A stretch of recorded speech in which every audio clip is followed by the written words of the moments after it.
संसार, वैसे तो भगवान अद्वैत हैं, लेकिन संसार को उन्होंने द्वैत ही बनाया है, और इसमें हम लोग द्वैत खोजना है और अवगुणों को छोड़ करके गुण को लेना है। तो वो लीला चलेगी नहीं अगर दोनों नहीं रहेगा तो। ये हो सकता है, ऐसा लगता है समझ में। हरिओम हरिओम। चलिए, thank you Ramnath ji, thank you. सृष्टि बनी है तीन से, एक से नहीं बनी है। एक से सृष्टि संभव नहीं है, अद्वैत से। इसलिए तमोगुण के बिना, रजोगुण के बिना सृष्टि कहां से आएगी? सो रजोगुण तमोगुण का लक्षण है सब। ठीक है, अभी बहुत सरल हाथ उठाए हैं एक एक करके। जी स्वामी जी, धन्यवाद। धन्यवाद स्वामी जी। आगे प्रतिभा आपका हो गया क्या? हाथ नीचे कर लो। हो गया यदि? हाँ, हो गया स्वामी जी। हाँ, मिश्रा जी। हरिओम स्वामी जी। तो वही अंत में भगवान संबोधित कर रहे हैं उद्धव जी को कि संक्षेप में विभूतियों का वर्णन किया। अगला पर सवाल है कि ये सब परमार्थिक वस्तु नहीं है, मनोविकार मात्र है, क्योंकि मन से सोची और वाणी से कही हुई कोई भी वस्तु वास्तविक नहीं होती, कल्पना होती है। तो जब ये बात, इसको थोड़ा फिर से व्याख्या कर दीजिए। और तब भगवान अपनी विभूति इतना गिनाए क्यों? तो वही मैं शुरू में ही इंट्रोडक्शन में बोल दिया था कि मन और इंद्रियों के माध्यम से देखते तो इतना अनेकता दिखती है। मन का दूसरा नाम है माया। बिना मन से माया कोई मतलब ही नहीं है। मन से ही माया, मन ही माया कहते हैं। इसलिए आदि शंकर से विवेक चूड़ामणि में माया के माध्यम से देख रहे हैं। मन और इंद्रियों के माध्यम से देखता तो इतना सारा दिख रहा है, तो मानसिक तो हुआ ना। सपना में जैसे देखते हैं सब सत्य लगता है, वास्तव में सत्य नहीं है। इसी प्रकार परमात्मा भगवान कह देते हैं, देखो इस मन और इंद्रियों के माध्यम से देखते हो इसलिए अलग लग रहा है, ये वास्तविक नहीं है, ये कल्पना है। एक तो भगवान अपने दृष्टि से कहते हैं माया है, माया से कल्पित है, और जीव भी उस माया से ग्रसित है, इसलिए अलग अलग दिख रहा है। और साधना ही है इसको सत्य मान करके सत्य मान रहा है, तो उस विभूतियों को सत्य माने और आगे बढ़े, और अंततः ये समझ में आएगा कि वास्तव भगवान का माया का खेल था। जी स्वामी। लीना जी। हरिओम स्वामी जी। यहाँ पे अर्यमा कहा गया है, शांति मंत्र में भी शन्नो भवतु अर्यमा, तो ये एक ही है अर्यमा देवता? हाँ, एक ही है। ओके स्वामी। कौन सी देवता है ये अर्यमा? मुझे देखना पड़ेगा, ध्यान करनी है। पितरों के देवता हैं। पितरों की है, बाकी उसमें तोष्टा भी गाया था जी। हाँ ठीक है, अर्यमा पितरों की, पितर में रहते हैं जी। हाँ, मुझे डाउट था। हाँ ठीक। वाजपेयी जी। जी स्वामी जी। स्वामी जी 11वां श्लोक है, इसमें आधार है गुण युक्त वस्तुओं में मैं क्रिया शक्ति प्रधान प्रथम कार्य सूत्रात्मा हूँ, और महानों में ज्ञान शक्ति प्रधान प्रथम कार्य महत्व। इसका मतलब समझ नहीं आता मुझे। महान में महत्व जो हम कहते हैं ना, पहला अव्यक्त से पहले महत्व की उत्पत्ति हुई। महत्व से फिर जो है तीनों गुणों से फिर वैकारिक अहंकार उत्पन्न हुआ। इसी प्रकार जो सृष्टि के क्रम में आता है, महान मतलब आकाश, आकाश इत्यादि की सृष्टि महत्व से हुआ। इसलिए महान महत्तम कौन सा महत्व कह रहे हैं।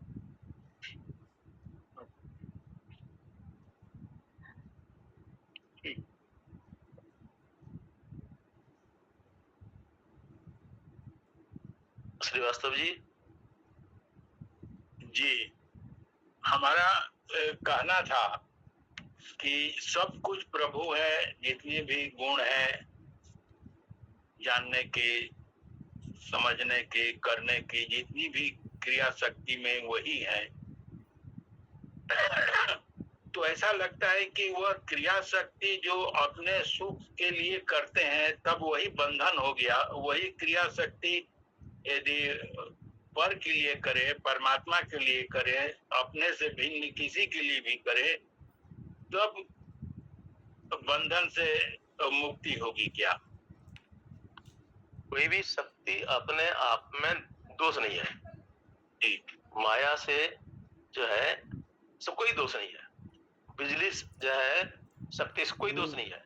तो किस प्रकार उपयोग करता है उसमें है। तमोगुणी शक्ति भी इसमें कोई दोष नहीं है।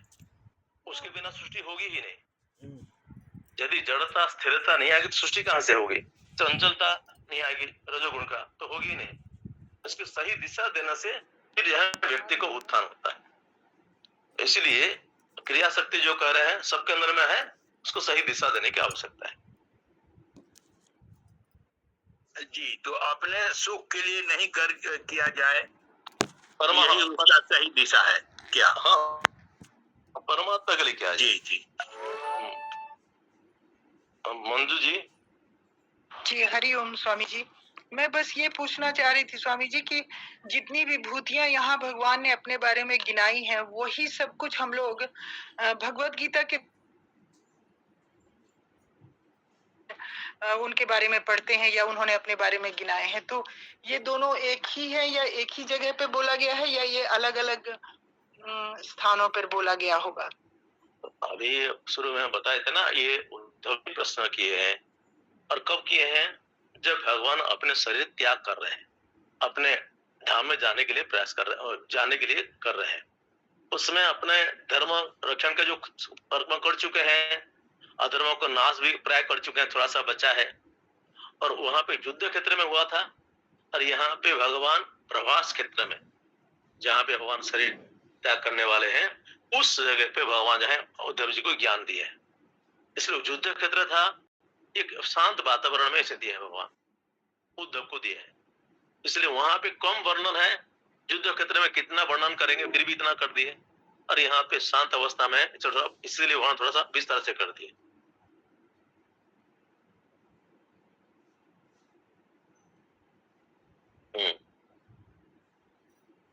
ठीक है। हरिओम स्वामी जी। जी हरिओम। हरि हरि हरि। बोले स्वामी जी, मैं खाली पूछ रहा था, ये जो बाद के जो 3 श्लोक है ना, वो साधन संबंधी हैं। तो उसमें शुरू तो कहते हैं भगवान की वाणी से, मन से सोची और वाणी से कही ही वस्तु परमार्थ नहीं होती है, तो ये वास्तविक नहीं होती है, कल्पना मात्र होती है। लेकिन वहां पर जो शुरू में किया, वाणी को स्वच्छंद भाषण से रोको, तो स्वामी जी यहाँ पर जो स्वच्छंद भाषण का मतलब एक्स्ट्रा बोलना हो गया ना, जरूरत से ज्यादा बोलना। जो भी मन में आ जाए बोलना, मन को फ्री छोड़ देना। स्वच्छंद मतलब फ्री छोड़ देना, उसे किसी प्रकार का नियंत्रण नहीं रखना, वाणी के ऊपर नियंत्रण नहीं रखना। मतलब है स्वच्छंद मतलब होता है कोई कंट्रोल नहीं, रोकते ही नहीं, जो मन में आया जो भी बोल दिए, ऐसा नहीं। तो स्वामी जी ये सब साधन सब लिखा हुआ 5-7 वहां पर, सात्विक बुद्धि, तो 2-2 लाइन सब पर थोड़ा सा बोल दीजिए ना। हाँ, तो अभी हम पहले देखे हैं 41 देखे थे, 42, 43, 44 आए इतने में।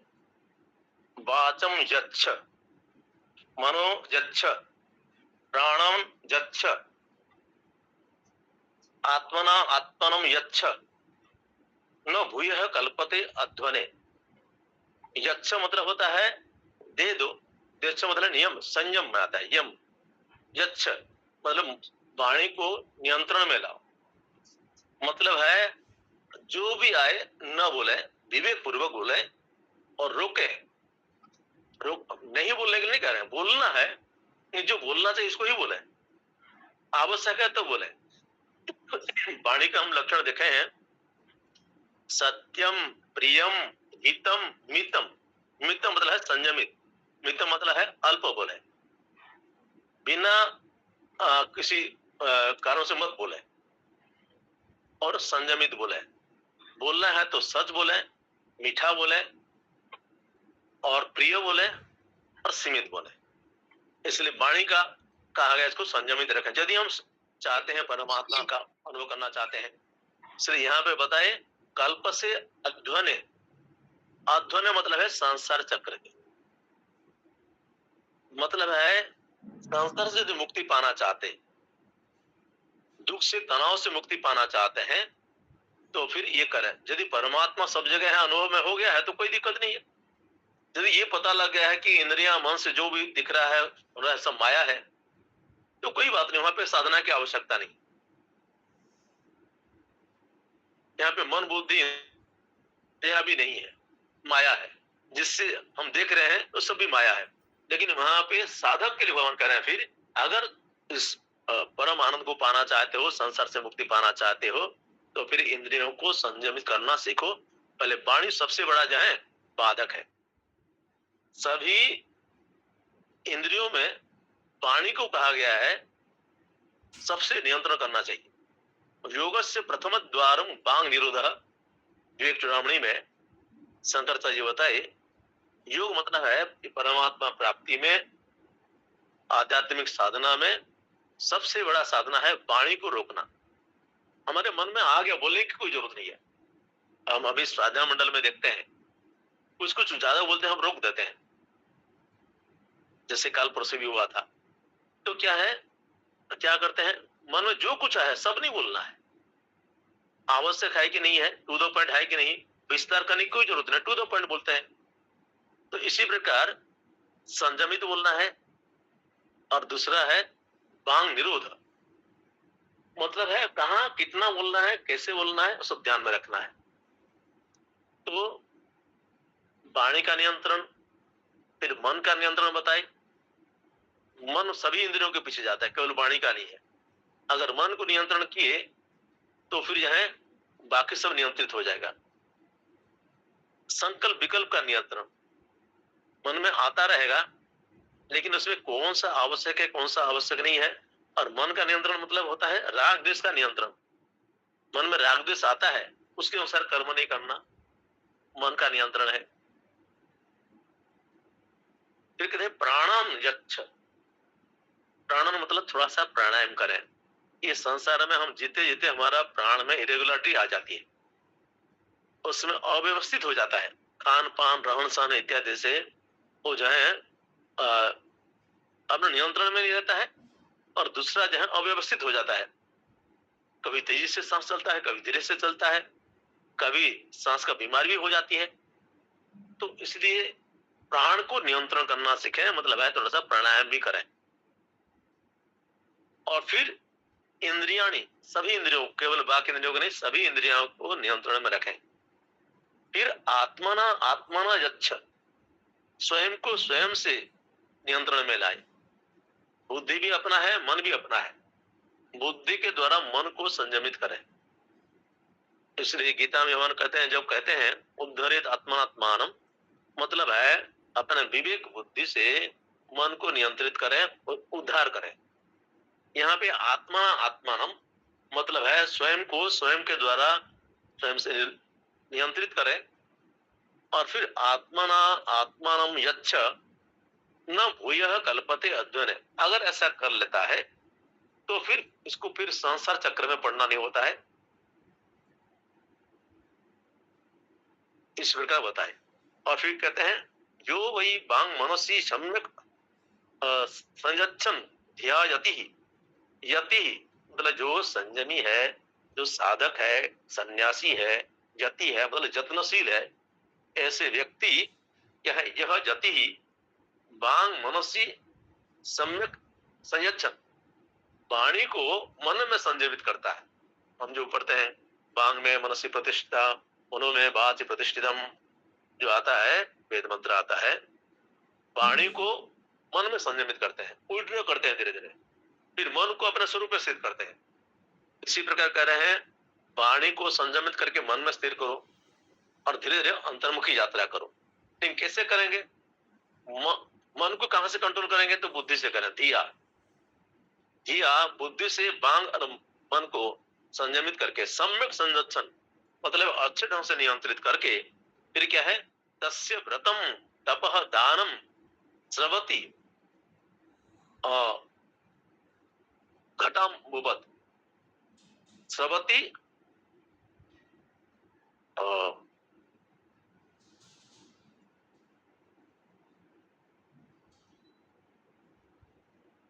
कौन सा शब्द आएगा, बस देखना पड़ेगा। स्रवती आम घटाम्बुवत, उसमें केवल भावार्थ कह देता हूँ। क्या है? यदि इसी प्रकार बुद्धि के द्वारा इंद्रियों को, मन को यदि संयमित कर लेता है, उसको तो उस वास्तविक लाभ मिलता है। लेकिन क्या होता है, स्रवती मतलब चू जाता है, सब निकल जाता है पानी। कैसे?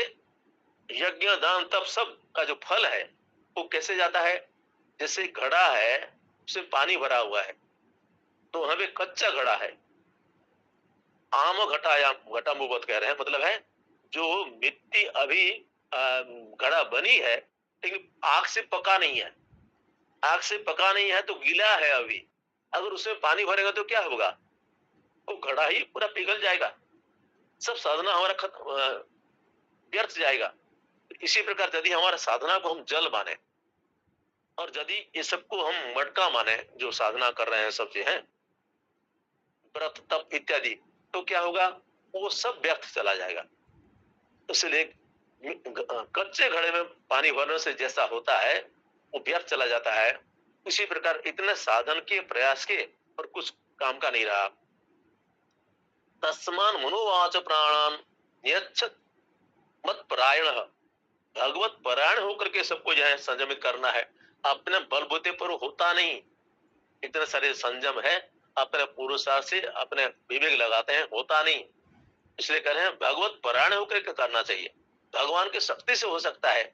इसलिए भगवत भावना से युक्त होकर के सब संयम करें और मद भक्ति युक्तया बुद्धिया ततः परिसमाप्यते, और मेरे भक्ति से युक्त होकर के अगर उसे लगा रहता है तो फिर क्या कह रहे हैं, फिर उसके लिए कुछ साधना करना बाकी नहीं बचेगा, सब साधना उसमें समाप्ति होगी भगवान की भक्ति में।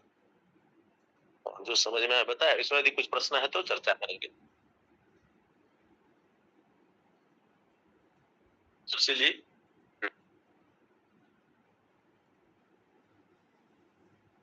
सुशील जी, सुशील कर गए होते हैं। हाँ, अभी रामनाथ जी। हाँ, हरिओम हरिओम। नहीं स्वामी जी, आपने बहुत अच्छी तरह से समझा दिया है, जो मैं सोच रहा था उसका सबका आंसर मिल गया है। तो सुशील जी ने बहुत अच्छा प्रश्न किया था, उनको तो मालूम ही है। स्वच्छंद भाषण से जो बात आई है तो उसका भाव आपने बहुत बढ़िया से समझाया विस्तृत में। अभी क्या देखिए, उसमें एक लाइन मैं क्या बोला, सुनिए, मैं क्या बोला, अच्छा बोला वो मत कहिए, खाली सीधे बोले क्या बोलना चाहते। ये समझ में आ गया, ये कहने का मतलब बस हो गया। हाँ, उससे स्पष्ट हो गया, विस्तार मत कीजिए, स्पष्ट हो गया। बाकी भी प्रश्न है। हाँ, मौन के बारे में थोड़ा बताइए। मौन को ईश्वर का रूप कहा गया है कि दैनिक जीवन में तो मौन एकदम संभव नहीं है। किस प्रकार से क्या मौन को भी शामिल किया जा सकता है? और ईश्वर रूप में आपका पीछे कुछ आवाज आ रही है। मैं बाहर सड़क पे हूँ स्वामी जी। मौन को जीवन में शामिल किया जा सकता है ईश्वर रूप में? मौन को कैसे धारण किया जा सकता है? कितने अवधि तक, कितने दैनिक जीवन में और ईश्वर रूप में कैसे उसको परिकल्पना की जाना चाहिए स्वामी जी मौन की? तो 17वां अध्याय में गीता में हम पढ़े हैं, मौन वाणी का विषय नहीं है, वाणी का मौन नहीं है। उसमें सौम्य क्या कहा गया, मन प्रसाद सौम्य मौन मात्म विनिग्रह, वास्तव में मन का मौन होना चाहिए। तो मन संयमित है तो वाणी संयमित है, तो वाणी को संयमित करना है, संयमित वाणी को भी मौन कहते हैं। इसलिए केवल चुप रहना आवश्यक नहीं है, बाकी वो भी काम आता है, क्योंकि वाणी का मौन भी बहुत मदद करता है। अनावश्यक न बोले और आवश्यक है तो थोड़ा से बोलते हो गया, वो भी मौन की कोटि में आएगा। अगर जो वाणी का लक्षण कहा गया है सत्यम प्रियम हितम मितम, अगर ये है वो मौन ही है, कम बोलना मौन है। बाकी कुछ ना कुछ बोलने यदि डिस्टर्ब होता है तो थोड़ा अभ्यास करें, जितना टाइम रह सकते हैं। आवश्यक है, अनावश्यक नहीं बोले, मौन है। आवश्यक है तो थोड़ा सा बोल दें, ऐसे कठोरता न रखें कि जो है आग्रह न रखें। तो इसको मोह नहीं कहेंगे। और यदि होता है सुबह सुबह बात न करें, सबसे अच्छा समय है। सुबह सुबह किसी की आवश्यकता ही नहीं पड़ती है, जितना कम बोले इतना अच्छा है। बोलने से ही संसार फिर शुरू हो जाता है सुबह सुबह। ठीक है, धन्यवाद। हरिओम स्वामी जी, बस मेरा हो गया। मैं वही सोच रहा था कि 2-2 लाइन हर साधन पे बोल दे बस। हरिओम स्वामी। हाँ, अंजलि हाँ बोलो। हाँ स्वामी जी, जो अभी जैसे समझा कि प्राणों के को वश में करो और इंद्रियों का दमन करो, तो जो प्राणायाम जो है उनसे प्राणों को वश में करने की क्रिया आ जाती है। तो जो प्राणायाम है उनमें कुछ कोई विशेष क्रिया वाले प्राणायाम है, या यही नॉर्मल जो हम सुनते हैं और करते हैं उनसे वो सहायक होते हैं इनका दमन करने में, या मतलब निग्रह करने में स्वामी जी? हाँ, तो पिछले एक तो डीप ब्रीदिंग कल जो है हम उसके ऊपर विषय आया था रेचक, कुंभक और पूरक, ये 3 जो है होता है। सांस अपने आप हमारे अंदर आता रहता है, कुछ देर रुकता है, बाहर जाता है, ये स्वाभाविक होता रहता है। रेचक, कुंभक, पूरक चलता रहता है हरदम, बाकी वो अनियंत्रित होता है। क्या होता है? पहले रेचक मतलब है खाली करना, पूरक मतलब है भरना, और कुंभक मतलब है रोकना। तो इसी प्रकार जो 3 है इसको हम अपने नियंत्रण में लाते हैं। क्या करते हैं? सांस लेने का और सांस रोकने का, सांस छोड़ने का एक क्रम बनाते हैं, एक अनुपात में लाते हैं। पहले से संकल्प करते हैं इतना मुझे करना है, मन में संकल्प लेते हैं, धीरे धीरे करके प्राणायाम बढ़ाता है। तो अच्छा माना जाता है यदि 1:4:2 होता है तो इस प्रकार अभ्यास करने के लिए कहा गया है। 1:4:2 मतलब क्या होता है? जितना सांस लेते हैं उससे 4 गुना रुकते हैं और 2 गुना छोड़ते हैं, तो नियंत्रण कहा जाएगा, कंट्रोल में आ गया। ऐसे तो पूर्ण प्राण को तो रोक नहीं सकता, यदि इतना हो गया तो प्राण के ऊपर नियंत्रण भी कहा जाता है। कैसे? हम सांस यदि लिए, जितना टाइम लिए उससे 4 गुना रुक दिए और उसके 2 गुना छोड़े, जितना लिए उससे 2 गुना छोड़े सांस। इससे क्या होता है? हम जो अंदर में सांस लेते हैं उसमें कार्बन डाइऑक्साइड भी होता है, ऑक्सीजन भी होता है। तो जो ऑक्सीजन होता है, ऑक्सीजन लेते हैं हम, जब ऑक्सीजन हमारे अंदर में जाता है, शरीर में कार्बन भरा हुआ है, तो एक ऑक्सीजन के कार्बन के साथ ऑक्सीजन का मिलता होता है, और फिर क्या होता है? ऑक्सीजन तो सब जगह जाता है और कार्बन के साथ कार्बन डाइऑक्साइड बन जाता है, वो दूषित हो जाता है।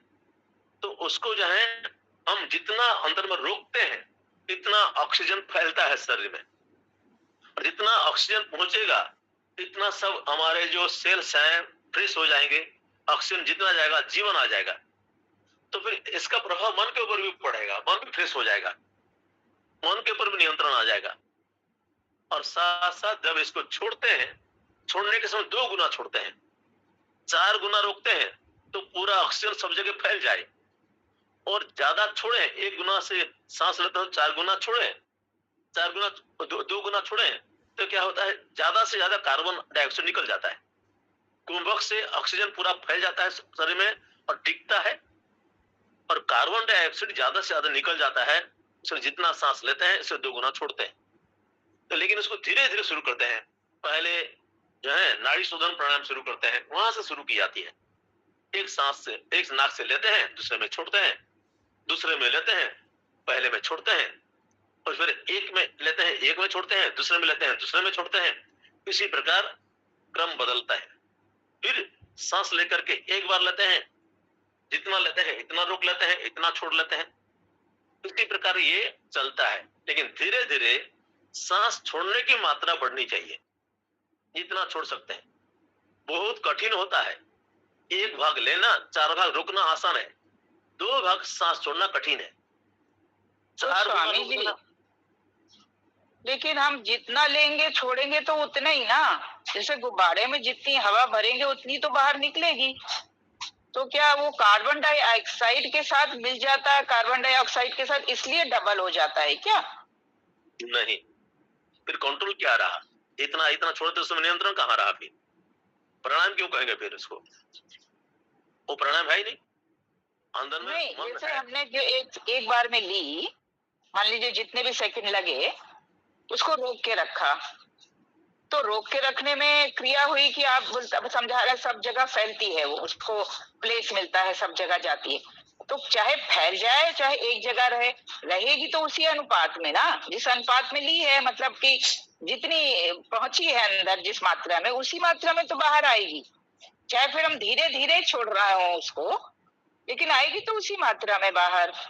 ये मुझे नहीं समझ में आ रहा है, डबल कैसे नहीं, आएगी? हमारे अंदर भी प्राण शक्ति है, खाली बाहर का नहीं है।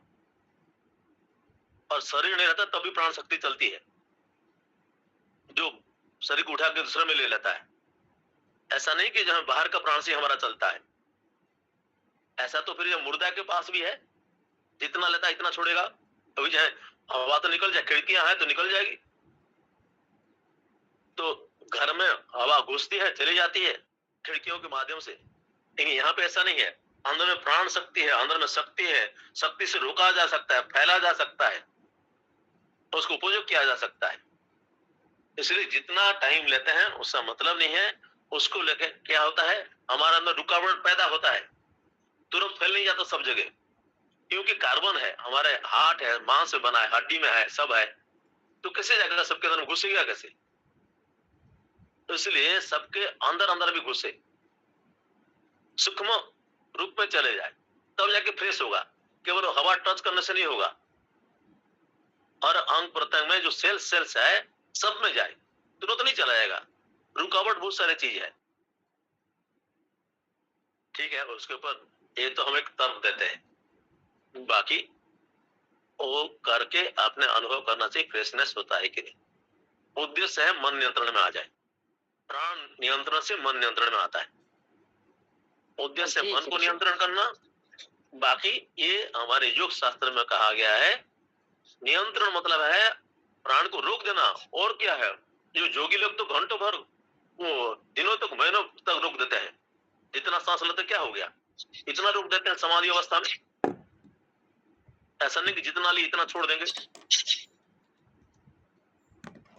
जो अभ्यास करते हैं वो जानते हैं, 1 गुना लेना 4 गुना छोड़ना आसान है। पहले तो 4 गुना रखना भी कठिन होता है, दोनों निकल जाता है, बड़ा से निकल जाएगा। लेकिन इसी प्रकार 1 गुना लेते हैं, 4 गुना रोकते हैं, 2 गुना छोड़ना। 4 गुना रखना आसान है, 2 गुना छोड़ना कठिन होता है, क्योंकि धीरे धीरे छोड़ना होता है, बड़ा से निकाल नहीं देना है, समय देगा, इतना समय तक निकालना है, इसलिए वो कठिन होता है। नियंत्रण तब माना जाएगा कि यह 1 गुना लिए, इसको 2 गुना छोड़े, 4 गुना रोके। इसको एक स्टैंडर्ड बना दिया गया, ऐसा कोई निश्चित नहीं है, ऐसा ही है, एक स्टैंडर्ड बना दिया गया। लेकिन धीरे धीरे उस रोकने की क्षमता होनी चाहिए, इसलिए कोई साल भर भी रोक सकता है, रोक लेते हैं योगी लोग, हो जाता है। ठीक है, जी जी जी, समझ। हाँ हरिओम स्वामी जी।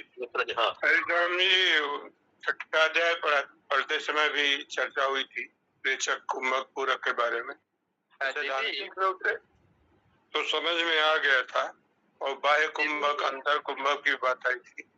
मेरा निवेदन होगा आपसे कि जो हम लोग ध्यान का क्लास करते हैं, थोड़ा आपके निर्देशन में इसको करते तो गलती होने की संभावना कम रहती। क्या होता है ना, ये एक्चुअली आमने सामने ठीक रहता है, कि फोन के माध्यम से इतना होता नहीं है, वो सर ऐसी चीजें ध्यान के समय में पूरा नहीं हो पाता भी। और फिर भी थोड़ा सा प्राणायाम के ऊपर थोड़ा सा करेंगे। बाकी हम क्या करते हैं, सबसे आसान तरीका होता है, वही फल मिलता है जब हम सांस का निरीक्षण करते हैं, हर क्लास में करते हैं। रमन महर्षि ये तरीका बताए, उद्देश्य है मन को नियंत्रण करना। अगर सांस प्रश्वास नॉर्मल हो जाता है तो फिर क्या होता है, मन भी नॉर्मल हो जाता है। तो उद्देश्य क्या है, प्राणायाम के द्वारा सांस प्रश्वास नॉर्मल हो जाए, इड़ा और पिंगला चाहे ऐसे हो जाए कि सुषुम्ना नाड़ी खुल जाए। सुषुम्ना नाड़ी खुल जाए मतलब है सांस आ रहा है जा रहा है, बाधा नहीं लगेगा, कोई ज्यादा पता भी नहीं चलेगा सांस आ रहा है जा रहा है कि नहीं। उस अवस्था में आना है, सम अवस्था में आना है। से प्राणापानो समो कृत्वा, समान में लाना है। मतलब है सांस जो ले रहे हैं छोड़ रहे हैं, कोई अंदर में कोई क्या कहेंगे घर्षण नहीं है, बाधक नहीं है, कोई रुकावट पैदा नहीं कर रहे हैं। तो उस अवस्था में पिंगला नाड़ी जो है सुषुम्ना नाड़ी खुलती है, मन शांत हो जाता है अपने आप। इसलिए उस स्थिति को लाने के लिए हम प्राणायाम करते हैं। उद्देश्य वही है, सुषुम्ना नाड़ी खुले, मन शांत हो जाए। थोड़ा सा प्राणायाम करते हैं तो उसमें सहयोग होता है। प्राणायाम करके फिर प्राण वीक्षण करते हैं, तब आसान होता है। नहीं तो समाधि में जा सकता है और मन के ऊपर ज्यादा ध्यान नहीं रहा, समाधि में तो चला गया। मन का भी निरीक्षण करना है, सो नहीं जाना है और समाधि में नहीं जाना है। इसलिए वेदांत के विचार करके समाधि में जाना ठीक है। मैं कौन हूं उसका विचार करते हुए जाना ठीक है। नहीं तो वही अज्ञान के अज्ञान रह जाएगा, बीज के बीज रह जाएगा। जैसे सुसुप्ति अवस्था में बीज रह जाती है, फिर अंकुरित हो जाएगा मन, फिर संसार आ जाएगा मन में। हाँ, तो इसको अभ्यास थोड़ा थोड़ा कर सकते हैं क्लास में। जी स्वामी जी। रामनाथ जी संक्षेप में क्या बोलना है बोल दीजिए। रामनाथ जी। हरिओम हरिओम। दीदी ने जो पूछा कि जितना हम सांस लेंगे तो उतना ही तो छोड़ेंगे, तो जो 4 गुना या 5 गुना की बात है दीदी, वो अमाउंट की बात नहीं है, वो समय की बात है। अगर हम लेने में 2 सेकंड लगाते हैं या जैसा भी जो अनुपात है, तो छोड़ने में दुगुना लगाएं